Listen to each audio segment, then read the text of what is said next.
Es un privilegio estar en tu casa otra vez por el permiso que tú nos has dado.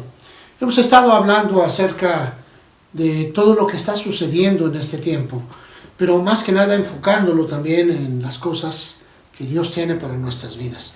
¿Sabes? Hemos tratado de llevar a cabo la enseñanza de tal manera que tú puedas darte cuenta que hay sucesos que tenemos que estar bien atentos. Y uno de ellos es nuestra manera de pensar, nuestra manera en cómo enfocamos la vida, en cómo enfocamos nuestra dimensión con Dios.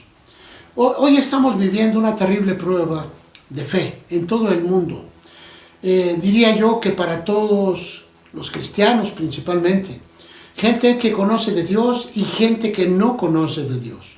La gente que conoce de Dios se ha visto opacada, se ha visto estancada, se ha visto desconcertada, ¿verdad?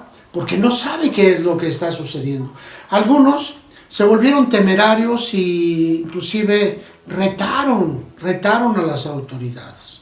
Otros más se volvieron omisos y cierran los ojos, son negligentes, son apáticos y van por la vida haciendo estragos. Yo no sé cuál es el pensamiento que tú tengas, hermano, hermana, pero inicié a hablarte un poco acerca del ministerio de Jesús en una parte en especial, que es el echar fuera demonios.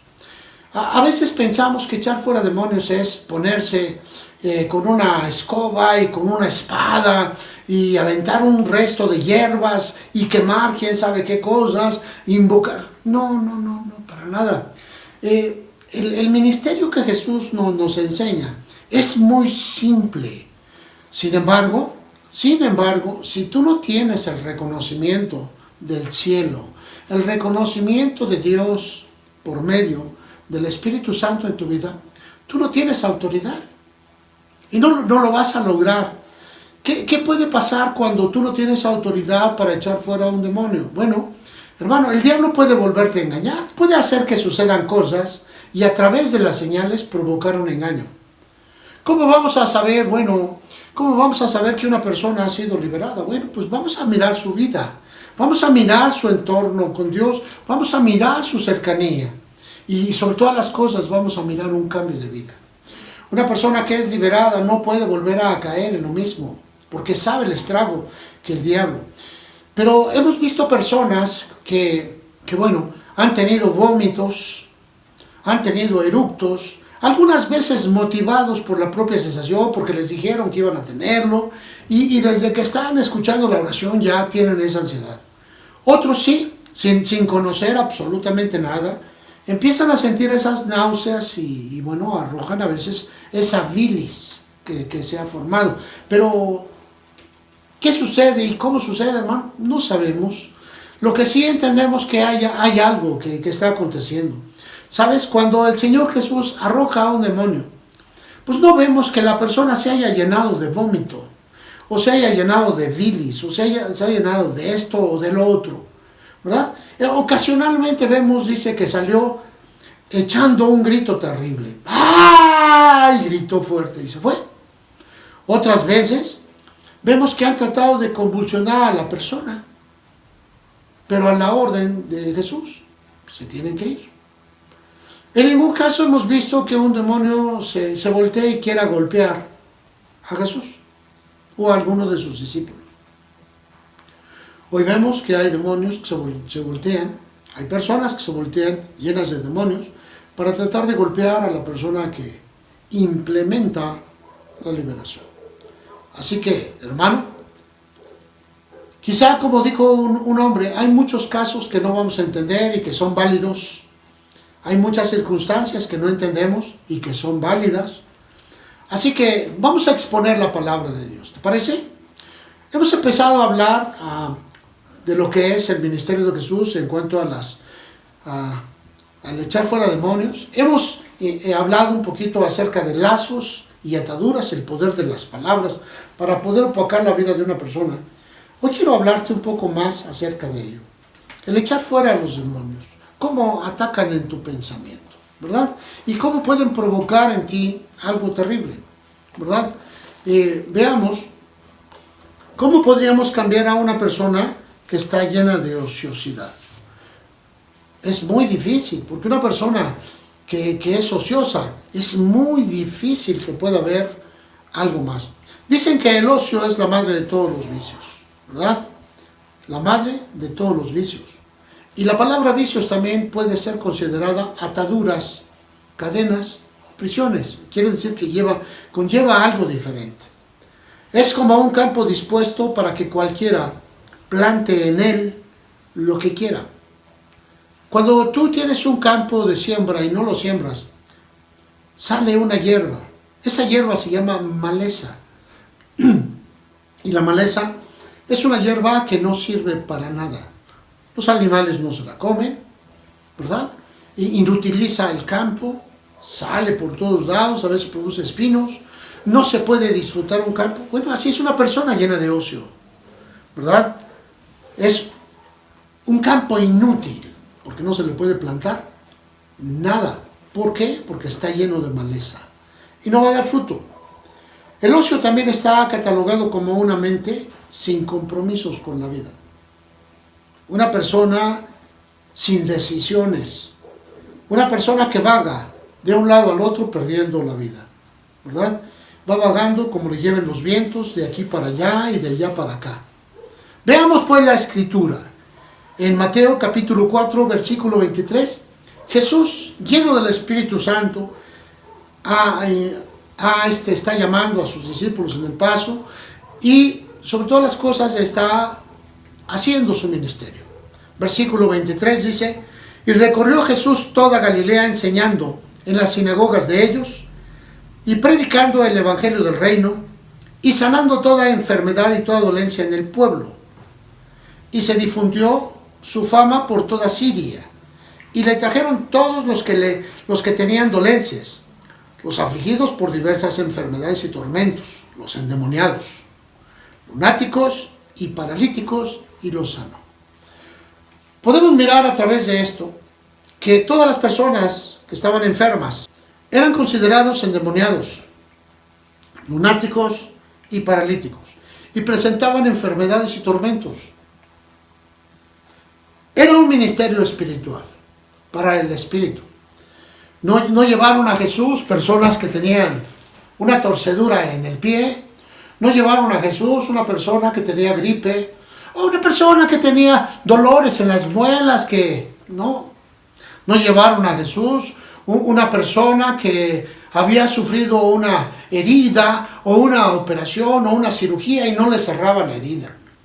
No, iban este tipo de personas espirituales, lastimados espiritualmente, buscando una sanidad espiritual. ¿Sabes, hermano? Cuando a ti te da una gripe, cuando tú tienes un resfriado, corres a ver al médico porque tu enfermedad es corporal. No corres a ver al doctor de espíritus, al doctor de almas, porque tu enfermedad es corporal. Si te duele una muela, no te pones en ayuno y oración y reprendes al dolor de muelas. Sencillamente vas a un odontólogo, a un dentista y le dices: mira, me sucede esto, y te toman y te trabajan, ¿verdad? Y te dan esa cuestión. No, aquí es algo más. Dice la Escritura que vinieron a ver a Jesús personas que habían sido afligidos por diversas enfermedades y tormentos. Enfermedades y tormentos. Y después te nombra quiénes son esos: los endemoniados, los lunáticos y los paralíticos. Los paralíticos están considerados también como personas ociosas, personas que perdieron su habilidad de hacer algo. A veces la parálisis es mental. Es el pobrecito que no puede hacer nada. Es el pobrecito que está viviendo unas circunstancias, porque hace 25 años me dijeron que no servía. ¿Sabes, hermano? Era un golpe directo a tu mente. Aquí vemos personas que interceden por otras personas que van a ser transformadas. Vayamos a otro pasaje en Lucas capítulo 6. ¿Me acompañas? Lucas capítulo 6, en el versículo 17 dice: y descendió con ellos. Jesús va caminando y se detuvo en un lugar llano, en compañía de sus discípulos y de una gran multitud de gente de toda Judea, de Jerusalén y de toda la costa de Tiro y de Sidón, que había venido para oírle y para ser sanados de sus enfermedades. Y los que habían sido atormentados de espíritus inmundos eran sanados, ¿verdad? Y toda la gente procuraba tocarles, porque poder salía de él y sanaba a todos. Me recuerdo cuando una mujer tocaba el borde de su manto, extraer poder mediante la fe. Sabía, esto lo sabía la gente, que si tocaba a Jesús iba a ser sanada. Pero volvemos otra vez aquí dice lo último: y los que habían sido atormentados de espíritus inmundos eran sanados. Ellos. ¿Y los griposos no eran sanados? ¿Y los que tenían una herida en el pie tampoco eran sanados? ¿Y los que habían tenido una cirugía en un diente no eran sanados? Quiero que te enfoques en un mundo espiritual. Hemos intentado utilizar el poder de Jesús para cosas que tú debes de entender que no las necesitas. Si viene una persona que necesita que le arregle los dientes, creyente o no creyente, va al dentista. Pero si viene una persona que tiene problemas de visiones, de voces, problemas que ya fue al médico y le dice al médico: pues perdóname, pero no tienes nada. Le mandan a hacer exámenes, le mandan a hacer algún tipo de revisiones y le dicen: no tienes nada. Pero la persona va decayendo cada día más y más y más y más. Algo tiene. Pero su trasfondo es espiritual. Es espiritual. Y dice la Escritura que esas personas venían a Jesús. Ellos ya habían probado diferentes cosas. Ellos ya habían probado a los médicos, ya habían probado los remedios caseros, ya habían probado los remedios de la abuelita. Todo habían probado y no había sanidad. Y venían a Jesús. Dice que venían para ser sanados de sus enfermedades.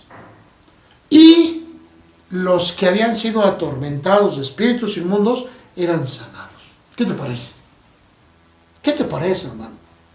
Los enfermos de la carne, los enfermos del cuerpo iban a los médicos. Los enfermos del alma y del espíritu iban a Jesús. A veces las enfermedades del cuerpo están correlacionadas. Es como las enfermedades hoy encasilladas en un rubro, que son enfermedades nerviosas, ¿verdad? La gente no sabe, la gente no entiende, y los médicos al no poder mirar que hay un daño, o les dan una pastilla que es simple almidón, que les llaman placebos, o empiezan a tranquilizar sus nervios con medicamentos que aletargan su sistema nervioso, que los duermen. ¿Sabes por qué? Porque su problema está en la mente. Su problema, si viven todo el tiempo y han pasado años, entonces su problema ha pasado de ser mental para ser parte de su vida. Está en su corazón, está en su espíritu. Y sabes, no van a cambiar hasta que no sean liberados. Y Jesús, dice la Escritura, que Él iba predicando el Evangelio.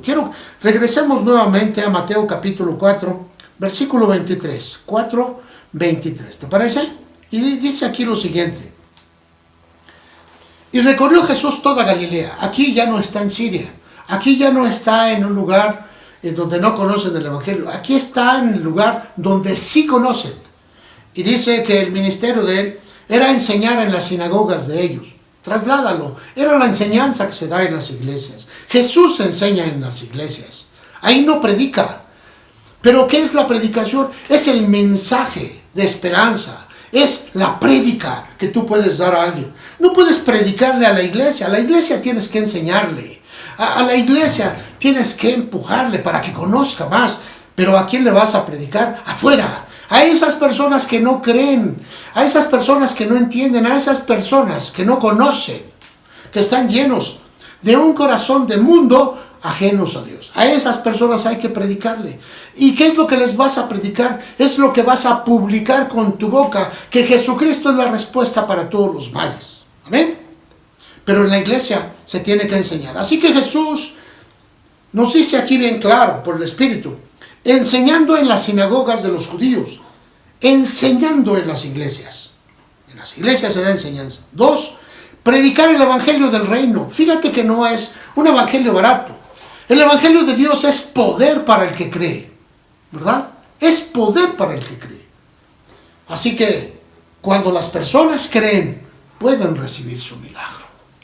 Poder para el que cree. La buena esperanza, la buena palabra, la buena noticia puede transformar la vida de cualquiera que no conoce a Dios. Porque si no, hermano, imagínate, a ti se te enseña. Imagínate que todo el tiempo quieres que toda tu vida se arregle por un milagro. Ay, hermano, es que fíjese que no me pagaron completamente y necesito un milagro de Dios. ¿Sabes qué? Ve a arreglar ese asunto. A lo mejor no te están pagando correctamente porque no trabajaste ciertos días, porque llegaste tarde. Pero a veces la iglesia, en lugar de ser enseñados, quiere escuchar predicaciones que le levanten el ánimo. Ay, no eres nuevo, no somos nuevos. La predicación es para la gente que no ha conocido a Dios, que no ha sido bautizada, que no ha tenido a bien ese cambio. La enseñanza es para aquellos que necesitamos ser transformados. Es similar a los dones que el Espíritu Santo te da. ¿Verdad que es maravilloso trabajar los dones? ¡Aleluya! Echar fuera demonios, sanar a los enfermos, milagros. Pero si tú no cambias, hermano, con los dones te vas a ir al infierno. ¿Cómo? Sí, hermano, porque los dones es un regalo que Dios te dio, pero tú tienes que trabajar en tu espíritu, tú tienes que trabajar en tu vestidura, tú tienes que trabajar en tu alma, con la palabra de Dios, por supuesto. ¿Y sabes? Para eso es la enseñanza. Ahora pues, dice la Escritura, que recorría Jesús toda Galilea. Quiero que pienses que no estaba 3 minutos aquí, iba, caminaba aquí, caminaba allá, caminaba más allá, y pasaba de pueblo en pueblo, así puedes verla, alrededor del lago de Galilea, ¿verdad? Que era un mar, conocido como mar, pero en realidad es un lago muy enorme. Y dice que llegaba a las sinagogas. Oye, ¿en qué aldea hay una sinagoga? Pues en tal poblado hay una sinagoga. Pues vamos ahí, ¿verdad? Porque él era un rabí, titulado, él tenía un título de rabí. Y bueno, un maestro. Así que él podía y tenía la autoridad de poder enseñar en cualquier iglesia. Llegaba y les decía al director, yo soy Jesús y fui educado en el templo de Jerusalén, mira aquí está mi título, soy maestro, traigo mi túnica de maestro, y bueno, y si de acuerdo a la condición, a la cultura, el maestro visitante era invitado para que enseñara, y Jesús era invitado para que enseñara. Así que empezaba a enseñar del Evangelio, empezaba a enseñar de las cosas santas de Dios, empezaba a revelarles la ley, los mandamientos. Y él, a través de todo esto, quería enfocarles en el Espíritu de Dios, en el amor. Algo bien difícil para ellos, pero porque tenían estorbos aquí en su mente. Ahora, Jesús dice que recorría Jesús toda Galilea enseñando en las sinagogas, predicando el Evangelio del reino, sanando toda enfermedad y toda dolencia del pueblo, de los que estaban afligidos por diversas enfermedades y tormentos, endemoniados, lunáticos y paralíticos. Un ministerio especial. Es ahí en las sinagogas donde vamos a ver varios casos de personas que se manifiestan. Personas que van a manifestarse y personas que van a tener un encuentro. Vamos a mirar cómo Jesús está enseñando. También quiero enseñarte que los apóstoles enmarcaron este mismo sistema. Hechos de los Apóstoles, capítulo 5, versículo 12, dice: por la mano de los apóstoles se hacían muchas señales y prodigios en el pueblo. y estaban todos unánimes del pórtico de Salomón, ¿verdad? De los demás, ninguno se atrevía a juntarse con ellos, mas el pueblo los alababa grandemente, y los que creían en el Señor aumentaban más, gran número así de hombres como de mujeres. Tanto que sacaban los enfermos a las calles y los ponían en camas y lechos, para que al pasar Pedro, a lo menos su sombra cayese sobre algunos de ellos.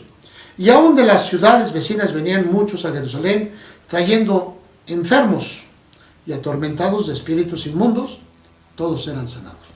Enfermos y atormentados de espíritus, y todos eran sanados. Enfermos y atormentados por espíritus inmundos, y todos eran sanados. Hagamos un énfasis en esto. No traían a las personas que venían con problemas médicos, con problemas corporales.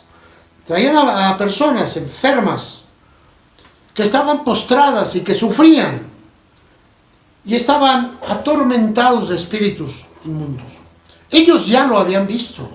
Ellos ya lo sabían. Las personas que venían a buscar a Jesús con sus enfermos entendían que ya habían pasado por médicos, entendían que no era corporal la enfermedad que tenían, sino era espiritual. Así que cuando ellos venían a ver a los apóstoles, entendían. Y dice la Escritura que ellos se conformaban, al menos que cuando Pedro pasaba, la sombra cayera sobre ellos. Sentirse protegidos. No tenían la sanidad allí, pero se sentían confortados. Se confortaban al saber que uno de los apóstoles pasaba en medio de ellos y la sombra los cobijaba. Se sentían bien porque una persona espiritual crea un ambiente espiritual donde quiera que esté. ¿Y sabes? Esto era lo que sucedía. Los apóstoles, ellos habían recibido de Jesús, habían sido enviados, habían sido determinados. Y mira, cuando Jesús los envió, dice la Escritura en Mateo 28, 18, toda potestad, toda autoridad me es dada en el cielo y en la tierra. Por tanto, vayan y hagan discípulos a todas las naciones, bautícenlos en el nombre del Padre y del Hijo y del Espíritu Santo, enseñándoles que guarden todas las cosas que les he mandado, y aquí que yo estoy con vosotros todos los días hasta el fin del mundo. En Marcos capítulo 16, versículo 15 dice: vayan y prediquen el evangelio a toda criatura, vayan por el mundo. El que creyere y fuere bautizado será salvo, pero el que no creyere será condenado. Y estas señales seguirán a los que creen. En mi nombre echarán fuera demonios. Fíjate que es lo primero después de haber predicado. Echar fuera demonios. Una de las cosas importantes. El pan de los hijos estaba allí. Allí se estaba manifestando algo grande, ¿verdad? Algo que tenías tú, hermano, hermana, tienes que conocer. Tienes que luchar contra lo que el enemigo quiere plantar en tu mente. Y después tienes que enseñarlo. Y habrá personas que tengas que tomarlos de sus cabezas y decirle: espíritu inmundo, te reprendo, suelta a mi hermano, a esta persona. Y sabes, ese demonio que no se ve, ese espíritu, ese aliento, ese soplo que está trabajando en la mente de los hermanos, tendrá que irse. ¿Y sabes por qué, hermano? Porque tú tienes autoridad del Espíritu Santo, porque fue legado y a ti te dio la orden. Y tú vas predicando el Evangelio, y tú vas creyendo, y tú que eres bautizado, es decir, que tienes un principio en Dios, y crees en estas cosas, empiezan a suceder. Son señales para ti. Son señales. ¿Y sabes, hermano? La autoridad de Jesús es trasladada. En la misma manera que yo soy enviado, así también yo les envío. El Espíritu Santo es el sello del cristiano. El Espíritu Santo es la afirmación, no es la fórmula. Hermano, pero ¿podrías tú decirme qué sucede con las personas que no han sido llenas del Espíritu Santo? Bueno, hermano, hay varios casos, ¿verdad? Quiero relatarte uno.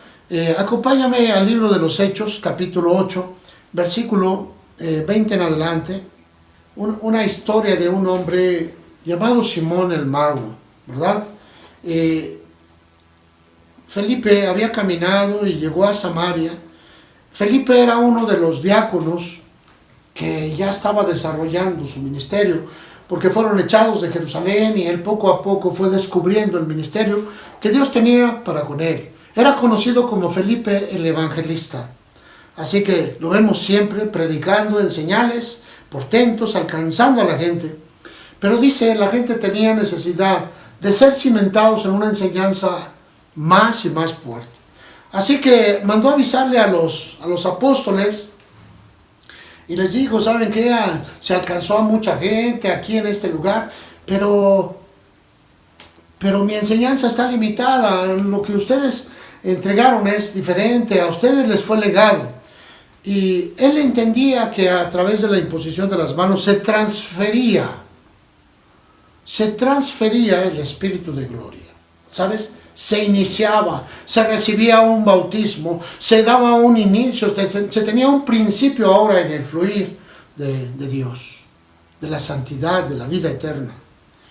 Y dice así, capítulo 8, versículo 14, cuando los apóstoles que estaban en Jerusalén oyeron que Samaria había recibido la palabra de Dios, enviaron allá a Pedro y a Juan, los cuales venido oraron por ellos para que recibiesen el Espíritu Santo, porque aún no había descendido sobre ninguno de ellos, sino que solamente habían sido bautizados en el nombre de Jesús.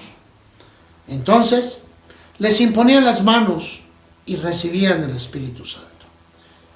Cuando vio Simón que por la imposición de las manos de los apóstoles se daba el Espíritu Santo, les ofreció dinero, diciendo, denme también a mí este poder para que cualquiera a quien yo impusiera las manos reciba el Espíritu Santo. Simón el mago. ¿Sabes? Simón había recibido la palabra de Dios cuando predicaba a este hombre, Felipe. Simón el mago se bautizó con la gente, cuando se bautizó toda la gente, y estaba ahí con Felipe. Ahí caminaba. Pero él había sido un engañador, era un hombre que todo el tiempo había engañado a la gente. A él le gustaba la fama, le gustaba la notoriedad, le gustaba que los aplausos, la fama. Y bueno, pero en ese momento él no era notorio. Cuando miró a los apóstoles, cuando miró que Pedro ponía las manos sobre las personas y les decía, ¿verdaderamente quieres seguir a Dios? Que te selle el Espíritu Santo. Pau ponía las manos y la persona levantaba las manos quizá y empezaba a hablar en lenguas. Tenía una explosión en su interior y su boca empezaba a hablar ese tipo de cosas. ¿Qué sucedía? Dios les regalaba un don y les hacía saber porque estaba hirviendo su interior. Y Pedro ponía las manos, Señor, Padre, en esta persona quiere conocerte. Esta persona renuncia a su vida. Esta persona quiere entrar en el reino tuyo. ¡Prau! Y sucedían cosas formidables. Caminaba Pedro por ese sendero. Hermoso. Pero llegó a este hombre y le puso las manos y no sucedió nada. Siguió a otro y luego a otro. Quizá hubo varias personas que a la imposición de las manos no sintieron nada. Muchos sí. Y este hombre se quedó anonadado. Miraba a Pedro. ¿Cómo es posible que este hombre llega y le pone las manos en la cabeza a este hombre y ese hombre empieza como mareado? Como que se emborrachó, como que algo les dio. A ver, voy a ver si trae algo en las manos, no se haya puesto ahí un poco de algún líquido y los esté. No trae nada, decía. Y seguía viéndolo. Algo sucede. Y ya no aguantó más y llegó un momento y se acerca a Pedro y le dice, Pedro, fíjate que tengo ahí unos dineros. Tengo ahí riquezas, tengo oro. Te lo doy. Si tú me das ese poder que tienes. Porque es hermoso mirar cómo la gente recibe, cambia, canta, habla, grita. Es hermoso lo que sucede. Yo quiero tenerlo. Y Pedro le dijo, versículo 19, denme también a mí este poder para que cualquiera a quien yo impusiera las manos reciba el Espíritu Santo. Entonces Pedro le dijo, tu dinero perezca contigo, porque has pensado que el don de Dios se obtiene con dinero. El don, el regalo. No tienes tú parte ni suerte en este asunto porque tu corazón no es recto delante de Dios. No eres recto, tu fin es diferente, por eso no puedes recibir el Espíritu Santo, porque no has firmado tu posición con Dios, porque tú estás en la iglesia solamente porque tienes otros intereses, porque tú vienes a la iglesia porque tienes otros fines, porque tú estás en la iglesia, pero tu fin no es servir a Dios, tu fin es solamente servirte de Dios. Y Pedro le dice, por esa razón no puedes recibir el Espíritu Santo. Y después le dice, arrepiéntete, cambia tus pensamientos, pues de esta tu maldad.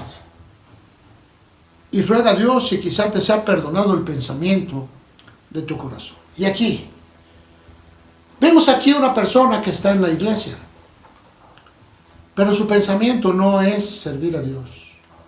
Quizá quiere comer pan, quizá quiere ser saciado, quizá quiere acallar su conciencia, quizá quiere sentirse bien, pero él no quiere estar con Dios. Él no quiere ser parte del pueblo de Dios. Su corazón está en el mundo, en el aplauso, en la fama, en el bienestar, según, en el pecado de cuando en cuando. No quiere. Y vemos aquí que hay un terrible obstáculo. Dice la Escritura, un corazón no recto. A mí me sorprende personas que viven una vida terrible, una vida mala, una vida no transformada, y los vemos echando fuera demonios. ¡Te reprendo, Satanás! ¿Verdad? Y bueno, hermano, creo que no han entendido. Y vemos que solamente caminan por su propio orgullo. Conocen las fórmulas, pero no tienen la autoridad para decirlas. Conocen las palabras, pero no tienen la autoridad para usarlas. Y eso es lo que hace la diferencia. Sigamos la lectura. Le dice Pedro, arrepiéntete pues de esta tu maldad. ¿Cuál es su maldad? Su corazón no recto. Y luego le dice, y ruega a Dios si quizá te ha perdonado el pensamiento de su corazón. Comprar los dones. Un pensamiento. Y luego le dice, porque en hiel de amargura y en prisión de maldad veo que estás. Aleluya. Hiel de amargura. La hiel esa es lo amargo, es lo que se conoce como la amargura, el veneno de la amargura, el veneno de la oscuridad. La amargura es un rencor que se tiene contra algo o contra alguien. Este hombre tenía amargura. La amargura es un rechazo a lo pasado. Es algo que se viene llenando y que te provoca un malestar. Hay personas que desde que hablan sabes que están llenos de amargura porque hablan rencor, destilan odio, manifiestan ese rechazo hacia las personas. Inmediatamente después de que hablan, ahí tienen esa hiel de amargura. Y luego le dice, tienes una prisión de maldad. Estás prisionero en tu propia maldad. No quieres salir de tu maldad. Estás a gusto con eso. ¿Cómo vas a echar fuera demonios si tú estás lleno de maldad? ¿Cómo vas a recibir al Espíritu Santo si tu corazón está ocupado? Porque no quieres soltar el pasado. Porque no quieres perdonar los sucesos que acontecieron anteriormente. No quieres ser liberado. ¿Y sabes, hermano? Algunas personas están en esa cuestión. No pueden recibir al Espíritu Santo porque su corazón no es recto delante de Dios. Está ocupado. Quieren al Espíritu Santo para sentirse bien. Quieren solamente el aplauso, la fama. No quieren servir a Dios porque no han intentado servirle a Dios. Pero quieren echar fuera demonios. Para echar fuera demonios tienes que tener la autoridad para poderlo hacer. Los demonios se sujetan no a ti, sino a la autoridad que te es legada. Es como si tú fueras un policía. Estás en casa vestido de civil y bueno, pues nadie, ¿verdad? Pasan las personas, ya, hola, ¿cómo estás? Te saludan y tú sales. Pero cuando tú sales vestido de policía, vas cubierto con la autoridad. Bueno, hermano, la autoridad que Dios puso en ti es invisible, es espiritual, pero está en ti y la recibes con el Espíritu Santo. Es el uniforme de autoridad. Estás investido de lo alto. Una investidura, es decir, un vestido espiritual que te cubre de la cabeza hasta los pies. Es la única autoridad que los espíritus demoníacos pueden ver. Y sabes, hermano, algunos conocen las fórmulas, pero no tienen el poder para hacerlo. Algunos saben de esa fórmula, pero no cambian, no se transforman. Algunos conocen esa fórmula y sabes, hermano, siguen viviendo. Otra de las cosas que vamos a ver en todo esto, o que estamos mirando, es que los demonios son echados predicando el Evangelio. Nunca vemos un ministerio de echar fuera demonios. No, esto es creado. Estos son los dioses que creó Aarón allá cuando Moisés se encontraba en lo alto del monte. Y se acercó la gente y le dijeron a Aarón, haznos dioses que vayan delante de nosotros. Y dijo Aarón, ¿tienen dinero? ¿Van a poner dinero? Sí. Y cada uno empezó a sacar dinero y les creó un dios. Les creó un dios. Hay iglesias que se van a ir al infierno porque no cambian sus hechos. Pero son iglesias de liberación. ¿Sabes? Hermano, que busquen a Dios. Porque echar fuera demonios es para todo el cristiano lleno del Espíritu Santo. Pero han creado dioses. Los dioses no son iguales, han creado ídolos. Son los dioses fabricados por los sacerdotes. Son los dioses fabricados por alguien más. Tenemos a otros los intelectuales, los que se llenan de letras, los que tienen aquí tienen toda la historia de la iglesia, ¿verdad? Lo que sucede aquí, lo que sucede allá. Miran alrededor de la escritura, pero no cambian su vida. Tienen otro tipo de dioses. Hay personas que tienen dioses en la vejez. ¿Cómo? Sí. Hay personas que creen que porque son viejos están exentos de estar en la iglesia. Hay personas que porque están viejos se creen que fueron jubilados del reino de Dios. Digo, el matrimonio hasta que la muerte nos separe.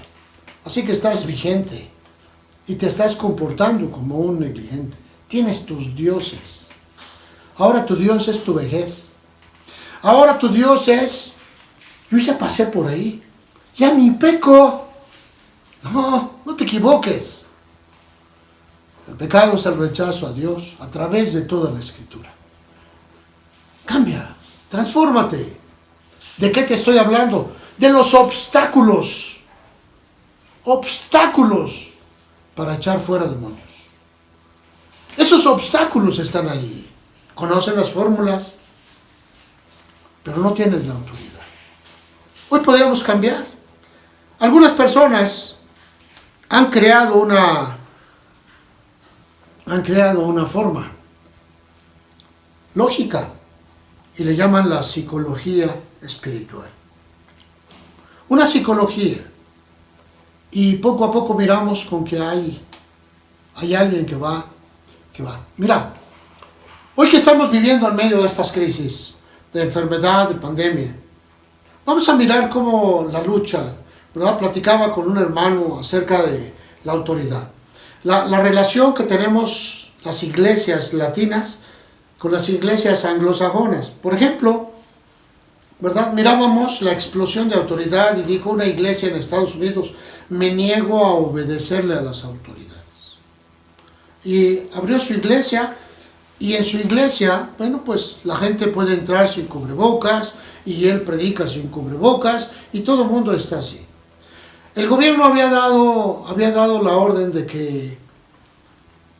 que no cantaran en las iglesias, de que no oraran fuertemente para no estar expeliendo aliento lleno de virus y que de esa manera se guardaran.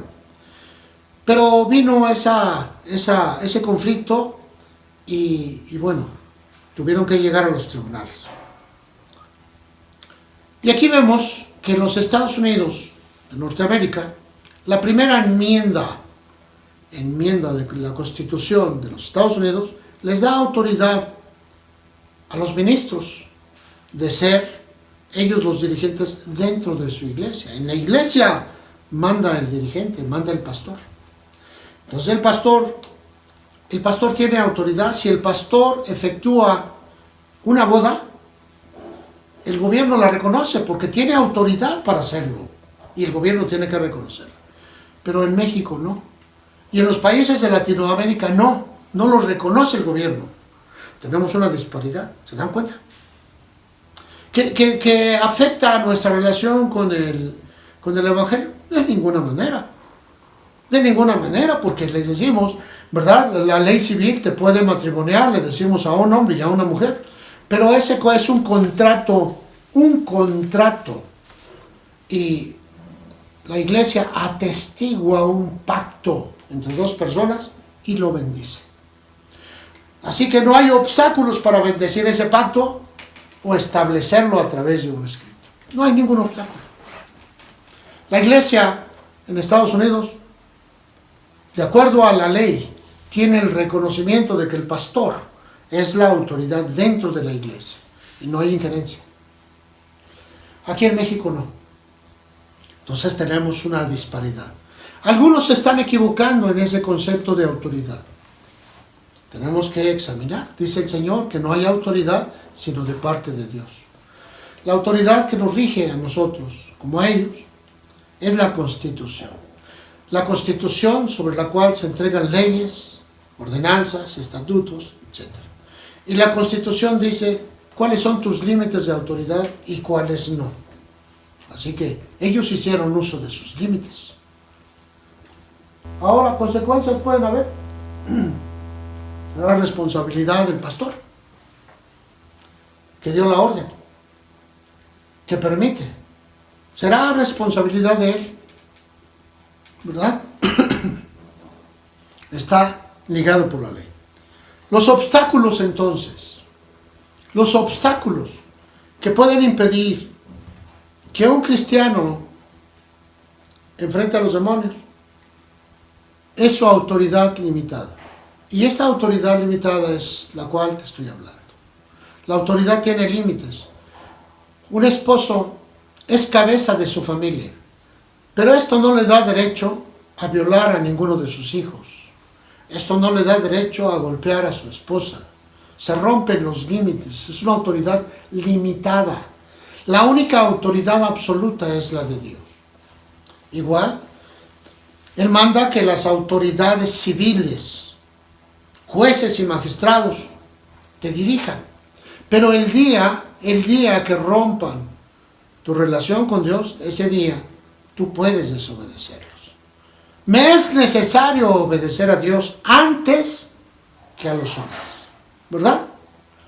Pero si no se está rompiendo tu relación con Dios, entonces tienes que manejarte de acuerdo a esos límites. Sus límites no pueden llevar a prohibirte que tú prediques el Evangelio, que tú leas la palabra de Dios, que tú ores.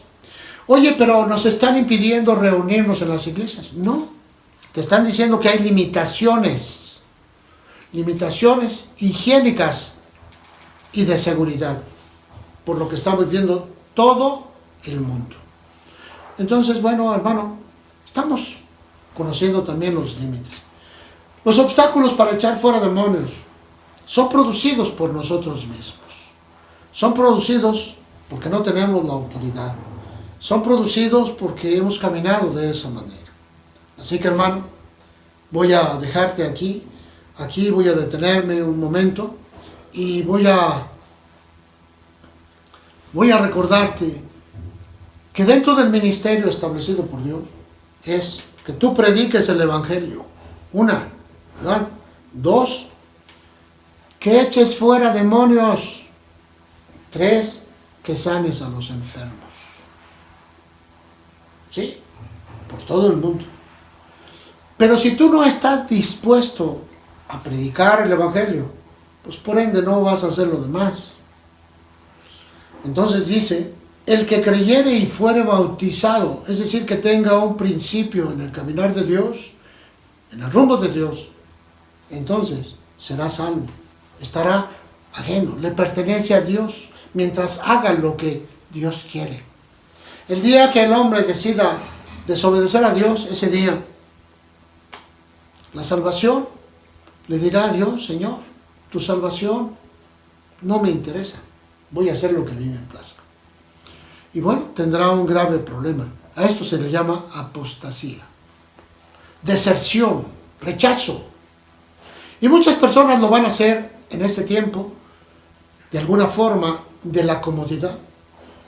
Van a decir, qué bueno que no hay reunión en las iglesias, así tengo más tiempo de estar con mis cuates.